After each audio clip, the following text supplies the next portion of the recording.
Okay, and here we are in section 3.3, the unit circle and circular functions.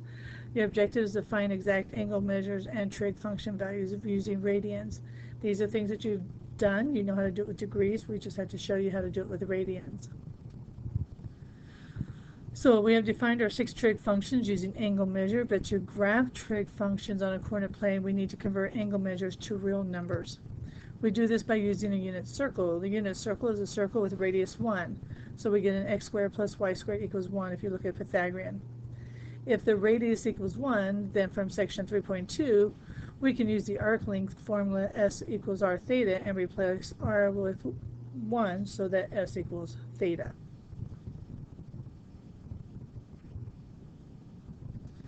Okay, so circular functions for any real number r represented by a directed arc on the unit circle, the sine of S will equal y. Remember, we're looking at S being your arc length. The sine of S equals y. Cosine is x. Tangent y over x as long as x is not 0. Cosecant is 1 over y, the reciprocal of sine. Secant is 1 over x, reciprocal of cosine. And cotangent is x over y, or reciprocal of cotangent. So let's step back to geometry days. We had a right triangle, and if this was a 30, 60, 90 triangle, then our value here would be 2x, but on the unit circle we know that it equals 1. So x would equal, let me erase that. Let's put this where he belongs. So the 2x equals 1 because on the unit circle, and the radius is the same as the hypotenuse. So that would make x here equal 1/2. And then from geometry we learned that it's x radical 3. So if I bring x over here, I get radical 3 over 2. Now what about a 45, 45, 90?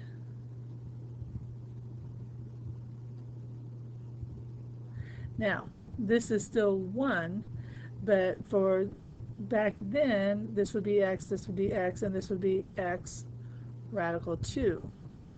But on a unit circle, this x radical 2 is going to equal 1. So x is going to equal 1 over radical 2, and we clean that up, we get x equals radical 2 over 2. So now you're seeing where some of these numbers are coming from using geometry. The shorter side on the 30, 60, 90 was x. This was 2x, but what they gave us was the radius being 1, or the hypotenuse being 1. And we were able to calculate the others. And this one on the 45, 45, 90, this was x radical 2, but we know our radius is 1, so each of these two sides must be radical 2 over 2. So let's look at the unit circle. We've been playing with these with radian, and what we're going to do now is start bringing in our x, y values. So on this unit circle, I want you just to do the radian measure. Just the radian measure, because these are going to get really, really full. In class, I will give you a unit circle to fill out, and I'll give you a couple to practice with as well. So if you remember how these went through, this is 0 radians. The 30 was pi over 6. The 45 was pi over 4. And the 60 was pi over 3. And this top one here, pi over 2. And now we can bring over going this one here from the x-axis. These are reference angles. We're using the idea of reference angles now. Is I need if this is 60 degrees, then from here I need to go up 60 degrees. And I get a pi over 3. But this is first my second pi over 3. Okay, and then 45 degrees off this one. But this is pi over 4, 2 pi over 4. This one's 3 pi over 4. And pi over 6, 2 pi over 6 reduces. 3 pi over 6, 4 pi over 6 reduces, and this guy is going to be 5 pi over 6. And this one, 6 pi over 6, or pi. Now hopefully you remember that the full circle is 2 pi, and still trying to get you to see some of those patterns that we're getting in here so that we can get these done faster. So we're going to go with those pi over 6's. This is 6 over 6, so this is 7 pi over 6. We're counting 30-degree angles down. This is 8 pi over 6, but that will be reduced to 4 pi over 3. And this is 9 pi over 6, but that reduces to 3 pi over 2. This is 10 pi over 6, which reduces to 5 pi over 3. And this is 11 pi over 6. This becomes 12 pi over 6, but 12 over 6 is 2. Now, notice all we have left are our 45-degree angles. So this would, since they're pi over 4s, this would be 4 over 4, makes this one 5 pi over 4, another 45 degrees. 6 pi over 4 reduces, 7 pi over 4, and 8 pi over 4, but 8 over 4 again, 2.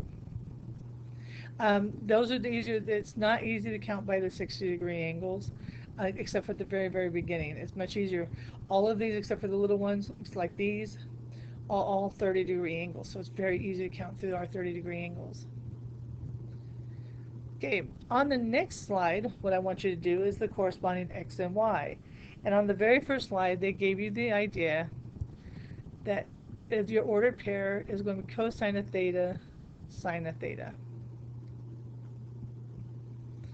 And so you can use your chart to get started on this one.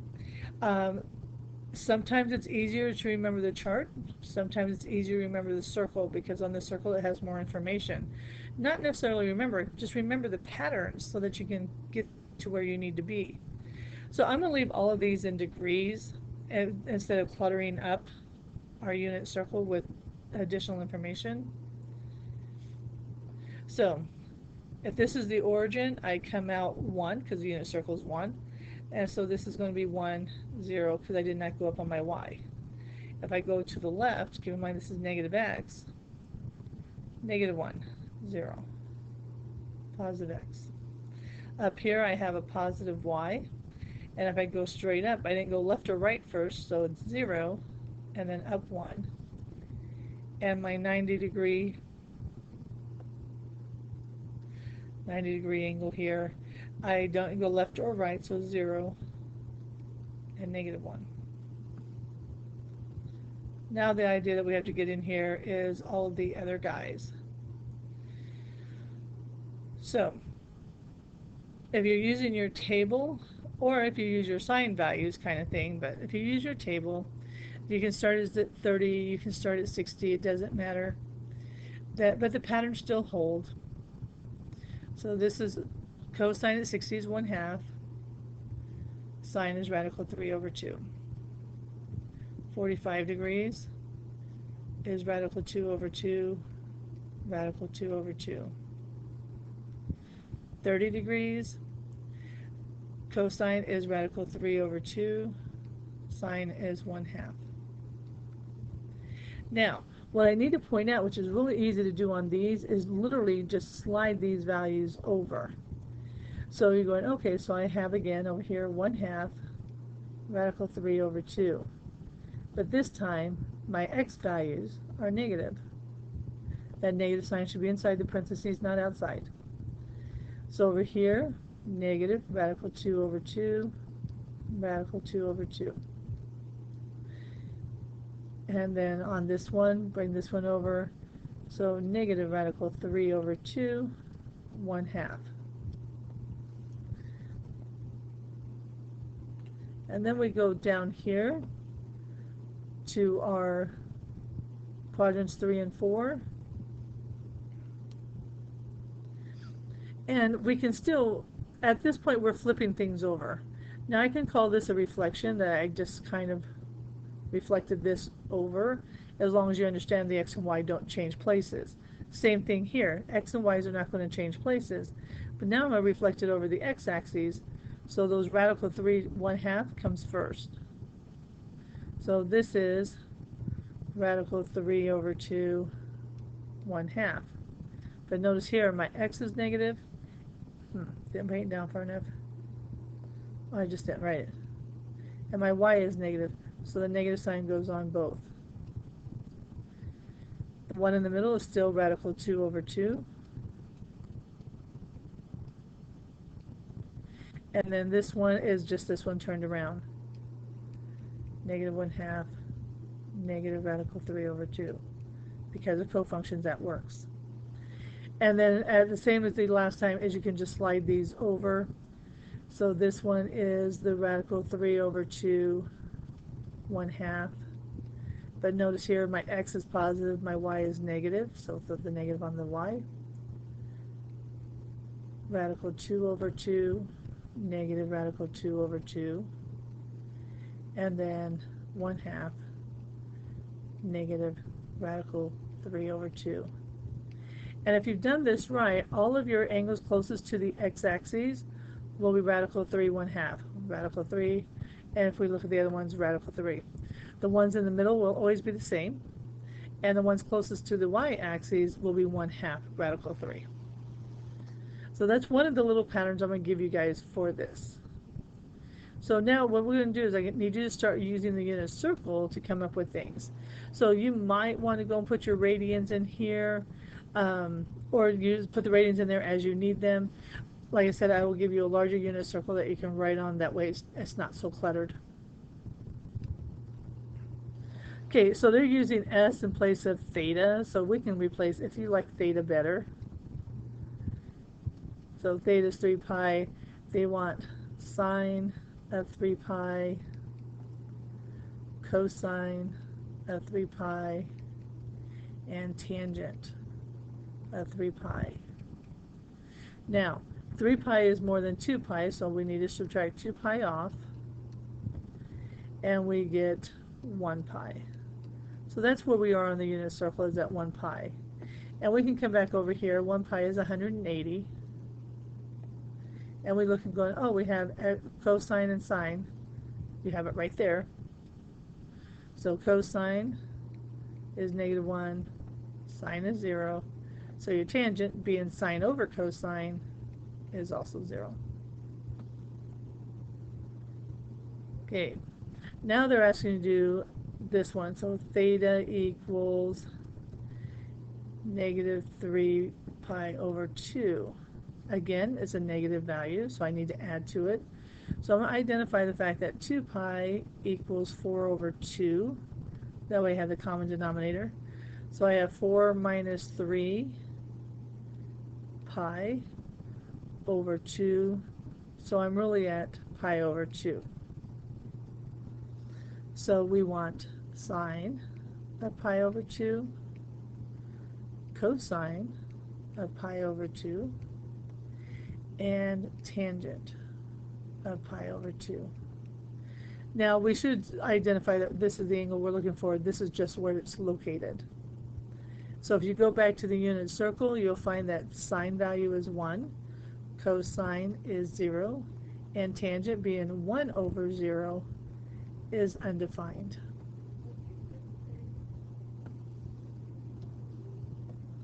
Okay, so now let's look for our secants and such. So remember, secant is a reciprocal of cosine. So if we look at our unit circle for 2 pi over 3, now we can throw out there that our reference angle is pi over 3, but 2 pi over 3 is in quadrant 2. And we go, well, the cosine at pi over 3 equals 1/2. So the secant of pi over 3 equals 2, but we want 2 pi over 3, which is in quadrant 2. And in quadrant 2, secant is negative. So we get an answer of -2. If you have to, you can continue writing out the all students take calculus. But if you can remember that cosine is your x values, so over here they're positive, and sine is your y values, so on top they're positive, that's going to help you out a lot quicker. Okay, cotangent of 5 pi over 6. Now again, you can use your unit circle or you can use the idea of reference angles. So my reference angle on this guy is going to be pi over 6. So I can look at this going cotangent of pi over 6 equals my cosine at pi over 6 over my sine. Now you can also just look at your table as well. So off the table, cosine over sine at pi over 6, you're going to get radical 3, period. Now, we're in quadrant 2. It's less than 1, but it's greater than half. So we're in quadrant 2, and cotangent there is negative. So our answer is negative radical 3.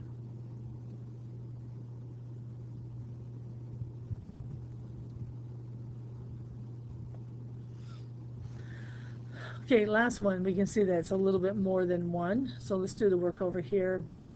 So 2 pi is going to be equal to 6 pi over 3. All I did was multiply 3 over 3. So if I do 13 minus 6, I get 7. Minus 6 again, I get 1. So it's 1 pi over 3. That's my location. And if it's 1 anything like this, we are in quadrant 1. So you can look at your table under the reference angle of pi over 3. And you can see that the cosecant value there is going to be 2 radical 3 over 3. And there's your answer. We're in quadrant 1, so we know he's positive. Okay, how are you guys doing on this? Probably the most difficult part is to get your brain to start thinking in radians instead of degrees. Okay, and that is going to bring us to the end of part 1.